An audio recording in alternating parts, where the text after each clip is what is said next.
اللہم انی اعوذ بک من ہمزات الشیاطین بسم اللہ الرحمن الرحیم اللہم صلی علی محمد وآل محمد واجل فرجہم وساہل مخرجہم۔ آج ہم تذکرہ کرنا چاہتے ہیں فقہ جعفریہ شیعہ کی یونیورسٹیز حوزہ جو تھے مختلف علاقوں میں۔ ویسے تو تاریخ میں ہم لمبی گفتگو نہیں کر سکتے، کئی درجن شہروں میں مختلف تواریخ میں مختلف ازمنہ میں مختلف ادوار میں اور زمانوں میں شیعہ حوزے مرکز دینی یونیورسٹی رہی کئی شہروں میں، مشرق وسطیٰ کے شہروں میں، ایران عراق کے شہروں، لیکن ہم مہم کچھ شہروں کا تذکرہ کرنا چاہتے ہیں جہاں پر بڑے بڑے حوزہ علمی مراکز فقہ جعفریہ کے تشیع، جن میں سب سے پہلے ہم نجف اشرف کی بات کرتے ہیں، جس حوزے کی بنیاد تاسیس رکھنے والے ابتدا کرنے والے شیخ الطائفہ جناب شیخ طوسی، اور سب سے ان حوزوں میں پہلا جو حوزہ تھا شیخ مفید علیہ رحمہ بغداد میں، اس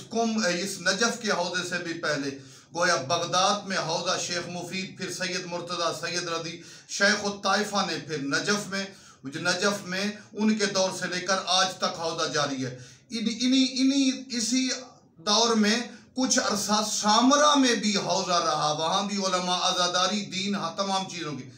دوسری طرف ایران کا قم کا حوزہ تو ماشاءاللہ بہت بڑا ہے، جس کی بنیاد جناب شیخ عبدالکریم حائری جو اپنے زمانے کے عظیم مجتہد مرجع وقت تھے انہوں نے رکھی۔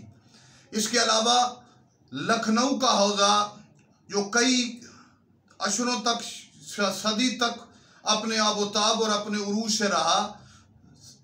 جناب دلدار علی غفران مآب بزرگوار علمی شخصیت تھے، انہوں نے لکھنؤ کا حوزہ جس میں انہوں نے بہت بڑے علمی کام کیے، جس میں تاریخ تشیع تاریخ ائمہ کو بالخصوص ہندوستان پاکستان میں اس حوزے کا بڑا کردار ہے۔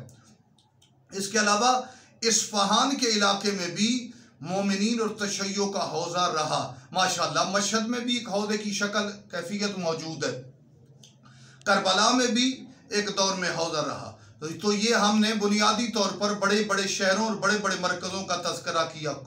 نجف کا حوزہ، سامرا کا حوزہ، بغداد کا حوزہ، اصفہان کا حوزہ، قم کا حوزہ، لکھنؤ کا حوزہ، اور تقریباً 1000 سال پہلے اچ شریف کا حوزہ شیر شاہ سید جلال قطب کمال انہوں نے بھی بنایا، جن کا تذکرہ ہم ان کی اچ شریف کی ویڈیو میں موجود ہے۔ تو آج ہم اسی بات پر اکتفا کرتے ہیں، کئی درجن شہروں میں ماضی میں 1500 سال یا 1000 سال کے دور میں کچھ حوزوں کے شہر اور تفصیل چھوٹی سی ہم نے بیان کی۔ والسلام علیکم ورحمۃ اللہ۔